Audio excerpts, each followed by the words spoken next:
Welcome to Find Your Daily Calm. I'm Sel Gaston. This special episode is a rebroadcast of the Proud Stutter podcast hosted by Maya Chupkov. I had a wonderful time co-hosting with Maya, the producer and host of Proud Stutter podcast. Maya is a writer and storyteller whose work is rooted in social justice and narrative shift. As a woman who stutters, she is a stuttering advocate working to shift societal norms around stuttering and the disability community. Maya lives in San Francisco with her sister, fiancé, and doggy. I'm honored and grateful to have been invited to co-host with Maya in this episode where I learned so much about the true nature of stuttering. The guest was Josh Compton, a professor of speech at Dartmouth College. How did Josh end up teaching speech for a living? This is one of the many topics we get into about the intersections between stuttering and public speaking.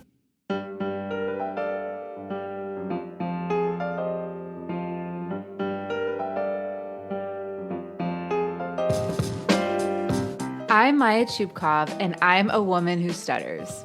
Welcome to Proud Stutter, a show about stuttering and embracing verbal diversity in an effort to change how we talk about it, one conversation at a time.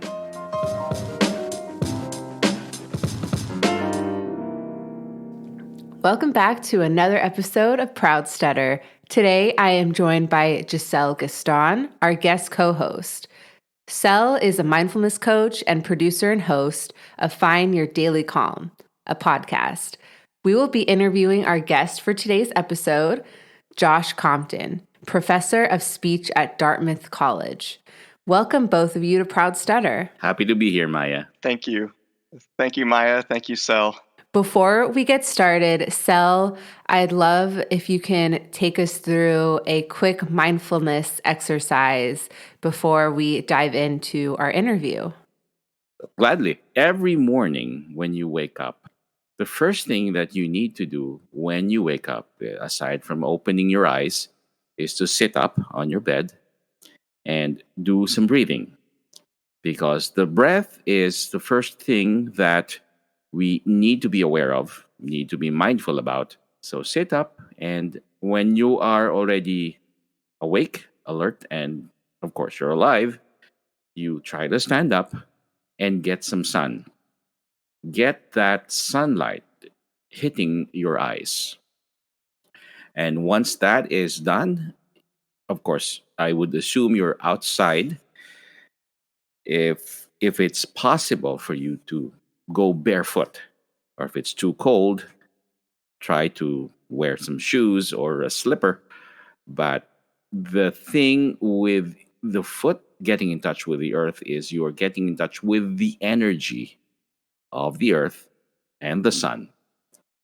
And the next thing that you can do is, most of us are thirsty, especially if you are a mouth breather at night, or you tend to breathe through your mouth when you're sleeping. So you're probably thirsty. Get some water. And then once you've gotten that water, don't grab that coffee yet. It's so tempting to turn on that coffee maker. Just turn it on. Let the coffee brew. But take a 5-minute, at least 5-minute walk outside. If the weather doesn't permit because it's too cold, there's 15 inches of snow, try to walk where there's no snow or where there's sunlight as well. Try to get that mobility, because when you're walking, ideally outside, your eyes will suddenly be alive because it will search and will be scanning the environment, absorbing all the energy of the earth, the atmosphere, and the wind and the sun and the elements. That's the time you go back home after the 5-minute minimum walk that you can take. Then go home, grab that coffee, and be mindful of that taste, of how that coffee affects you. So be mindful of waking up, walking, and sipping that coffee. Thank you so much, Sel, for that wonderful morning wellness routine. I'm definitely going to try that out. So, Josh, I hope you're ready for our conversation after that wonderful exercise. And yeah, let's dive right in and get to it. So, the question that first comes to mind is, what is your earliest memory around your stutter? I can remember as a child having a very pronounced stutter. I remember maybe one of the earliest memories would be kindergarten, when I can recall trying to answer questions in class, and not only the anxiety that would come as I would experience blocks and repetitions, but the pre-anxiety that I would experience, knowing that I was about to have those blocks and those repetitions. That that compounded as I grew older, as I the pre-anxiety part. Because I think as a kid, maybe I wasn't quite as concerned about how people were reacting to my voice, but as I grew older, that social element became more of a concern. And then I used to describe it as my stutter went away. I became much more fluent. Let me restate that. I I used to think that my stutter went away. What I learned much later is that my stutter simply went under. It went undercover. I became an expert in maneuvering around it and doing lots of vocal tips and tricks that became just part of the way that I spoke. So it got to the point where I wasn't consciously avoiding the stutter. I was just doing it because that's what I had learned. And I used to be really proud of that, like that I had, overcome my stutter.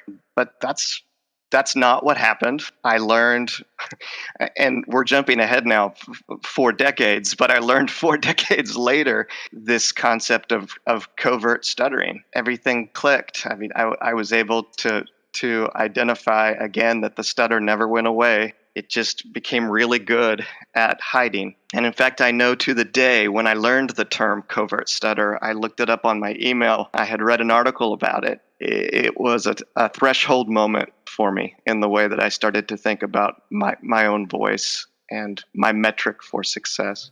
Language is such a powerful tool to really come to terms with your identity. And I think the first time I heard covert stuttering, it really just made me feel like there was something out there that described how I was feeling and how I was walking through life. And it was almost this awakening and this sense of, I'm okay. Like, this is something that I'm not the only one experiencing. Covert stuttering is really, I learned, felt by so many people who stutter. And just getting that from language is crucial. Yeah, that's exactly how that felt. That there was a term for my voice. It answered a really simple question that I had been having, and that was, I wondered if I still stuttered. And that's a strange question maybe to think about, because you would think that simply voicing that question answers the question for you. And that's the way that I was seeing it, was that I shouldn't have to grapple with this idea of whether I stutter or not. Simply asking it should answer it. And that reminds me of, I started thinking a lot about my stutter when I arrived here at Dartmouth. I can remember asking my mom on the phone, when did I stop stuttering? And there was this long pause on the phone, and she said, "Honey, you still do." And that was an interesting moment, to hear that maybe my stutter wasn't as covert as I thought that it was. That made me really anxious, because again, back then my metric for speaking success was was fluency. So that got me thinking a lot about stuttering. And then my worry became, well, if I start thinking a lot about stuttering, am I going to start stuttering more? Is focusing on my stutter going to cause me to stutter more? And that's exactly what happened. I did have a drop in fluency. So I kind of felt like I no longer had the choice to choose to be a covert stutterer, because now it was becoming much and more overt. This kind of twists and turns was this constant shifting of my metric for what speaking success looked like, what my own voice sounded like, how I felt about my own voice. And then all of this became nicely packaged for me under this concept of covert stuttering. And it was such a relief, but also kind of scary too, because I'd been speaking at that time for about 42 years. And so it was a strange way to reframe such a core part of my identity. There are so many layers to stuttering. And one layer that I have been thinking about but haven't really talked about yet is mindfulness, and how mindfulness interacts with stuttering. And does mindfulness play a role in helping with fluency, or just being more okay with the stutter? And so, Sel, I'm so glad you're here, because you don't stutter, but you do have a lot of experience with mindfulness. And I'm just curious what your perspective is and how you might see the connection between stuttering and mindfulness.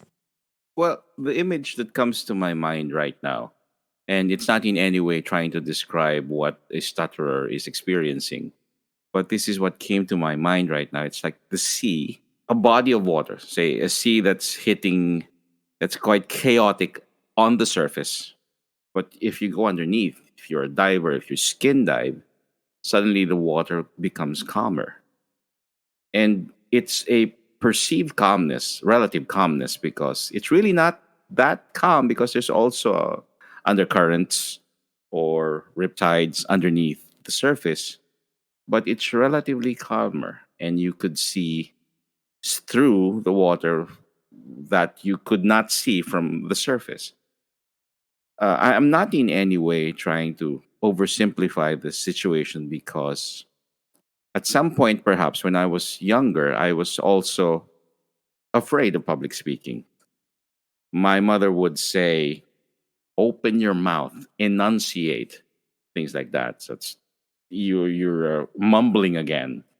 So I became conscious of that, and what I realized was that up to this point, what's giving me anxiety are what people would think and say after I give that short sentence or that brief poem. But at some point, I said, I'll just make the mistakes where I make them and do it again. So I also went through a phase where I was very mindful of what they're going to say about me and how I would be judged after I deliver that. Like right now, I'm having this wonderful experience with you guys to understand the context of what you guys are experiencing. Because to me, you sound fantastic. No, you sound great, and had I not been told that you stuttered before, or you were what you would call a covert stutterer, maybe I was also a covert stutterer when I was younger. But this is a great appreciation that I'm experiencing right now, and I'm seeing this realization and feeling this realization that it's probably the pressure that the people are putting on us when we say the things we say the way we say it. It makes me think of you, Josh, and your journey to becoming a teacher of speech and of debate. And I am just like, how does one with a stutter go into the career of teaching public speaking and debate? I just think that is incredible. So I used to say, or let me back up. I was once asked how I succeeded in my career as a speech professor in spite of my stutter, and now I can say quite confidently that I succeeded because of my stutter. My stutter makes me incredibly empathic, uh, empathetic toward my students. I know what it's like to not be able to trust one's voice, to lose confidence in one's voice, to speak through the anxiety, and so I bring that with me to all of my classes and in all of my interactions with my students, and that helps to inform the pedagogy that I teach from when it comes to public speaking in particular, and that's a pedagogy of dialogue. Good public speaking is dialogue. It's collaborative communication between one and many. It doesn't have to be a performance model. We don't have to perform as a confident speaker. We don't have to perform as someone with credibility and someone with something important to say. We can be that. And when we shift from this performance model, all the metrics that we use, like fluency and like bombastic delivery style, those things fall away because the metric for good dialogue is understanding. All it takes for that, is people with open minds, people willing to meet each other and consider ideas. So, my public speaking course is as much of a public listening course as it is public speaking, because I'm trying to create communities where we make space for ideas and understanding. It took me a long time to get to that point. I might add too. I never would have dreamed that I would teach public speaking. I mean, if you were to make a list of the top 10 most likely careers for the stutterer, I doubt that speech teacher would crack your top 10, right? Probably not your top 100, but it should. It shouldn't be that surprising, right? If we start to see speech for what it actually is, and communication for what it actually is. So, what made you want to get into public speaking? I took a speech course in college because I had to. I remember it was my very first term in college. This is back in 1993. Dreading the fact that I had to take this public speaking course, and every student had to.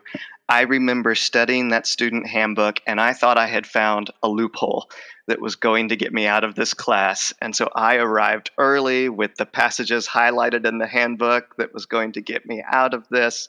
I thought that I would be there just long enough to make my case, and then I would be released. But as soon as this professor began talking about public speaking from this more dialogue perspective, I was intrigued and I was surprised and excited, still very skeptical, but willing to give it a try. That professor ended up taking me under his wing and introducing me to the speech and debate program, and I found a different side of my voice there.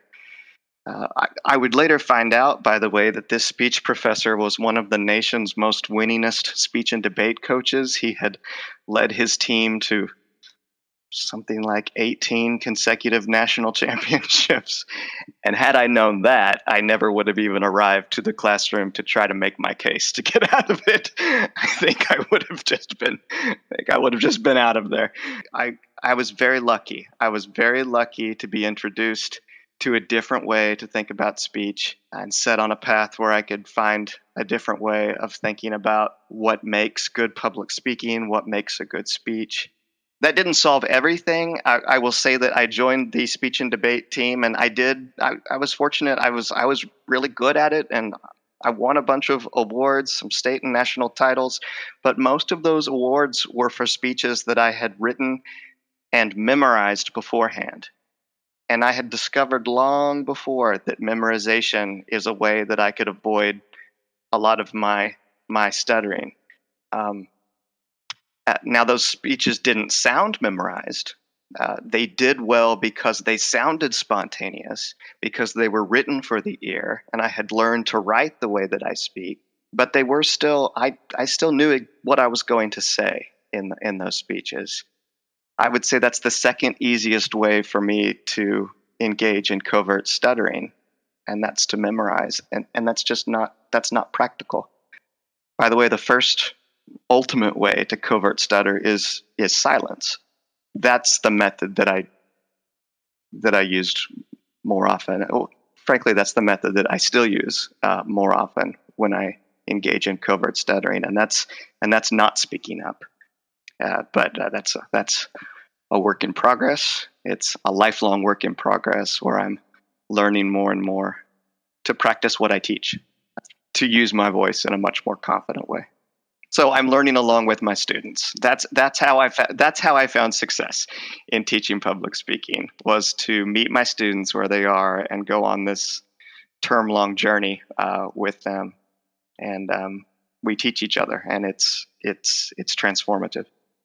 I wish I can go back in time and take that public speaking course, because I feel like I would have learned a lot, especially in my work life over the years.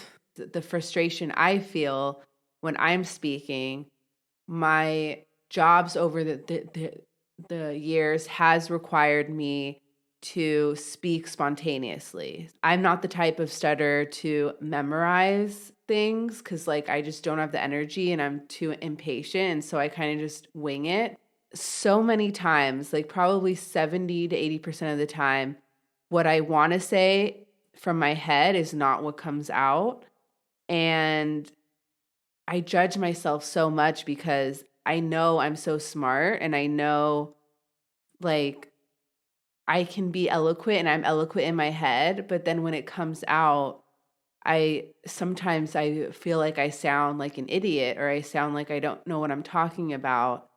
And in my current job now, there is a lot of those feelings because I'm facilitating conversations, and a lot of the people in the room are very like passionate and smart, and like they're looking at me to help facilitate them. And there's just so many, because it's not about the stuttering, it's also about the disconnect between what I want to say and what comes out.